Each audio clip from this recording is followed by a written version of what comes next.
មានសំណួរមួយទៀតដែលសួរថាហេតុអ្វីខ្ញុំជ្រើសរើសយកជំនួញទីផ្សារបណ្ដាញអាតូមីបាទជាងសិតតែសំណួរបាទខ្ញុំចង់ឲ្យលោកអ្នកអាចថាចូលរួមនៅក្នុងថ្ងៃនេះសិក្សាអំពីប្រធានបទជាច្រើនហើយព្យាយាមឆ្លើយនឹងសំណួរទាំងអស់នេះបើសិនជារកឃើញនៅចម្លើយមួយជាក់ច្បាស់ហើយប្រកាសជាមានភាពរំភើបហើយមានការផ្លាស់ប្ដូរខ្លាំងរយៈពេល3ទៅ5ឆ្នាំក្រោយក៏នឹងមានលទ្ធផលខុសគ្នាច្រើនដែរបាទបណ្ដាញនេះឯងបាទប៉ុន្តែអ្វីដែលកាន់តែពិសេសរវាងបណ្ដាញខាងក្រៅនិងបណ្ដាញអាតូមីថាតើមានចំណុចពិសេសយ៉ាងម៉េចបាទខ្ញុំអាចឲ្យលោកអ្នកជ្រើសរើសឬក៏ពិចារណានៅចំណុច3ទី1គឺថាតើក្រុមហ៊ុននឹងយ៉ាងម៉េចបាទបុគ្គលិកលក្ខណៈវិនិច្ឆ័យដែលលោកអ្នកសម្រាប់ចិត្តជ្រើសរើសបណ្ដាញមួយណាប្រើប្រាស់បណ្ដាញមួយណាថាតើមានចំណុចពិសេសមានប្រមាណបាទខ្ញុំលើកឡើងមាន5ចំណុចទី1តាក់ទងនឹងស្ថាបនិកបាទថាតើស្ថាបនិកអាតូមីគាត់ជាបុគ្គលបែបណាលោកអ្នកអាចស្រាវជ្រាវលម្អិតបន្ថែមគាត់ថាខ្ញុំឲ្យជា tip ជា clue បាទជា100ឲ្យទៅស្រាវជ្រាវបន្ថែមទី2ផលិតផលអាតូមីនឹងបែបម៉េចខ្ញុំដល់លក្ខខណ្ឌ4តាក់ទងនឹងផលិតផលអាតូមីល្អផ្ដាច់តម្លៃទាបផ្ដាច់ចាំបាច់ត្រូវប្រើច្រើនមុខនេះបាទ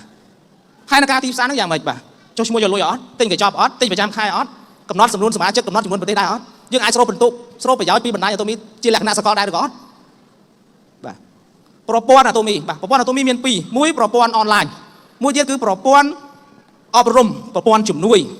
តើយើងចូលរួមទទួលបានប្រព័ន្ធជំនួយរបស់អាតូមីប្រព័ន្ធអប់រំដើម្បីយើងទទួលបានភាពជោគជ័យនឹងត្រូវការចំណាយជាដើមទុនជាលុយកាក់ក្នុងការចូលរួមដែរឬក៏អត់ហើយយើងប្រើប្រាស់ប្រព័ន្ធអនឡាញរបស់អាតូមីនឹងយើងអាចចំណាយអត់បាទក្រុមហ៊ុនខ្លះគ្រាន់តែយើងប្រើប្រាស់គេហទំព័ររបស់ក្រុមហ៊ុនក៏យើងត្រូវបង់ថ្លៃប្រចាំខែដែរបាទចុងក្រោយចំណុចទី5ថាតើអាជីវកម្មមួយហ្នឹងចំនួនមួយហ្នឹងបណ្ដាញមួយហ្នឹងអត់ទាន់សម័យកាលដែរអត់បាទ5ឆ្នាំទៀតគេនៅដុសធ្មេញអត់100ឆ្នាំទៀតគេនៅដុសធ្មេញអត់ផលិតផលអាតូមីល្អអត់តាមដុសធ្មេញអាតូមីល្អអត់ជ្រើសខ្លួនឯងសម្រាប់ចិត្តខ្លួនឯងបាទ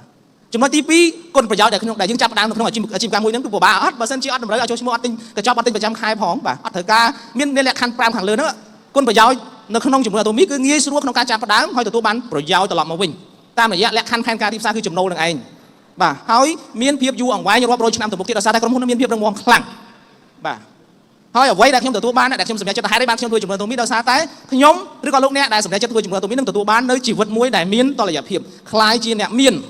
ាននៅនេះគឺមិនមានតែលុយទេបាទមិនផ្ដោតទៅលើរឿងលុយកាក់តែប៉ុណ្្នឹងទេអាចអានបន្តិចបាទជីវិតដែលមានតុល្យភាពនឹងយ៉ាងម៉េចទី1មានអីបាទទី1មានសុភមង្គលបាទទី2មានក្តីស្រឡាញ់ទី4មានការសិក្សារៀនសូត្រទី5មានការចែករំលែកមានអត់បាទចង់បានប្រាក់4ចំណុចហ្នឹងដែរអត់បាទនេះគឺជាអត្ថន័យគុណតម្លៃរបស់អ្នកធ្វើជំនួយអាតូមីបាទអញ្ចឹងយើងអាចត្រឡប់បន្តបន្តិចទៀតតាក់ទងថាតើអាជីវកម្មមួយហ្នឹងទាន់សម័យកាលបែបម៉េចហើយអនាគតទៅយ៉ាងម៉េចឥឡូវសម័យនេះគឺជាសម័យកាលឧស្សាហកម្ម 4.0 ឬក៏យើងហៅថាជាសម័យ AI សម័យប្រាជ្ញាសិប្បនិម្មិតបាទអញ្ចឹងសម័យនេះគឺមានបច្ចេកវិទ្យាមានគេហៅថាប្រាជ្ញាសិប្បនិម្មិតដែលវាឆ្លាតវៃជាងមនុស្សហ្នឹងគេយកមកប្រើប្រាស់នៅក្នុងទូរស័ព្ទយើងហ្នឹងក៏វាឆ្លាតដែរខ្ញុំពីមុនឆ្ងល់បើមិនថាយើងចង់ទិញកៅអីយើងចូលទៅ page មួយគាត់មើល page ហ្នឹងបន្តិចចាំមើលនៅលើ wall account Facebook យើងវាលោតមករហូតសិតតែ page របស់កន្លែងគេលក់គ្រឿងលក់គ្រឿងសង្ហារឹមវាឆ្លាតមែនទែនគេដាក់ចូលនៅក្នុងទូរស័ព្ទណាប្រព័ន្ធឆ្លាតវៃមួយទៀតគេបង្កើតជាគេហៅថាមនុស្សយន្តបាទហើយយើងមើលមនុស្សយន្តដូចជាម៉ាស៊ីន ATM ពីមុនយើងខំប្រឹងរៀនឧបមាយើងរៀននៅមហាវិទ្យាល័យវគ្គអីគេ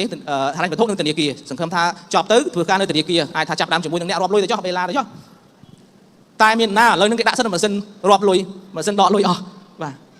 អញ្ចឹងការងារច្រើននឹងបង្កើតឡើងប៉ុន្តែយើងពិបាកក្នុងយើងអត់មានជំនាញហ្នឹងបាទហើយជំនាញដែលបុរាណជាច្រើននឹងបាត់បង់ប៉ុន្តែអ្វីដែលសំខាន់យើងត្រូវការចំណូលឬក៏ប្រាក់ខែជាប្រចាំថាយើងគួរធ្វើអីបាទអញ្ចឹងតើយើងបង្កើតប្រព័ន្ធឬក៏បណ្ដាញណាដែលអាចរកចំណូលបាន10ទៅ20ឆ្នាំ100ឆ្នាំទៅទៀតបាទណាអញ្ចឹងលក្ខណៈពិសេសរបស់ជំនួយអាតូមីយើងហៅថាជាវេទិកាអាជីវកម្មអនឡាញដែលមានលក្ខណៈប្លែកបាទជាផ្សារមួយដែលយើង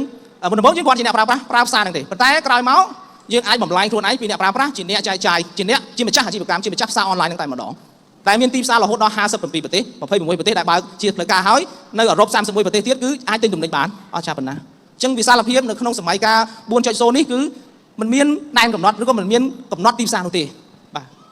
អញ្ចឹងយើងខ្លាយទៅជាម្ចាស់អាជីវកម្មគេហៅថា Atomy Personal Platform នេះឯងជាម្ចាស់អាជីវកម្មឬក៏ម្ចាស់វេទិកាផ្ទាល់ខ្លួនបាទដោយមិនចាំបាច់ចំណាយសូម្បីតែ$1ក្នុងការទទួលបានអ្វីដែល Atomy មានសម្រាប់យើងបាទអញ្ចឹងអ្វីដែលយើងត្រូវតែបន្តធ្វើនោះដើម្បីបង្កើតជាចំណូលហ្នឹងគឺគាត់តែផ្សព្វផ្សាយបន្តទៅមនុស្សជាច្រើនព្រោះមនុស្សទាំងអស់នោះថ្មីអញ្ចឹងអ្នកណាក៏ជាអតិថិជនរបស់ Atomy ដែរបាទណាដូចលើកឡើងខាងដើមលោកនាយកគាត់លើកឡើងខាងដើមបាទរចនាសម្ព័ន្ធអាតូមីមានតែ2ខ្សែទេបង្កើតតែក្រុមឆ្វេងក្រុមស្ដាំយកទីផ្សារអាតូមីដែលបានបើកហើយហ្នឹងគឺផ្សព្វផ្សាយទៅបាទអញ្ចឹងយើងនឹងបង្កើតបានចំណូលហើយអាចនិយាយបានថាចំណូលដែលយើងទទួលបានឬក៏ផ្លូវទៅរកភាពមានបាននៅក្នុងជីវិតមួយនេះបាទអ្នកធ្វើជាមួយអាតូមីនេះមិនចាំបាច់យូរដល់20 30 40ឆ្នាំទេអាចថាជាផ្លូវកាត់ បើសិនជាយើងម្ចាស់អាជីវកម្មតូចក៏អាចខ្លាយជាម្ចាស់អាជីវកម្មខ្នាតធំបានសហការជាមួយនឹងអាតូមីបើសិនជាយើងកំពុងតែធ្វើការឲ្យគេអាចឆ្លៀតជាអាជីវកម្មក្រៅម៉ោងសៅរ៍អាទិត្យអាចបង្កើតអាជីវកម្មខ្លួនឯងបានខ្ញុំគិតថា5ទៅ10ឆ្នាំក្រោយនឹងទទួលបាននៅចំណូលឬក៏ផ្លាស់ប្ដូរនៅក្នុងសេដ្ឋកិច្ចគ្រួសារកាន់តែប្រសើរឡើងផងដែរអញ្ចឹងជាសង្ខេបមកសួរថាហេតុអ្វីបានជាខ្ញុំឬក៏លោកអ្នកគួរតែឬក៏ត្រូវតែជ្រើសរើសយកចំនួនមួយនេះទី1គឺជាទីផ្សារបណ្ដាញនិងវេទិកាអនឡាញគេហៅថា platform អាចឲ្យខ្ញុំហ្នឹងកសាងបណ្ដាញខ្លួនឯងបានបាទខ្លាយជាម្ចាស់វេទិកាអនឡាញ platform ខ្លាយជាម្ចាស់ជំនួយអន្តរជាតិទទួលបាននូវប្រាក់ចំណូលពីប្រព័ន្ធនិងទទួលបានជីវិតដែលមានតុល្យភាពបាទអញ្ចឹងចុងក្រោយសួរខ្លួនឯងសំណួរនេះឡើងវិញតើខ្ញុំត្រូវតែគួរតែជ្រើសរើសជំនួយអាតូមីដែរឬទេអរគុណច្រើន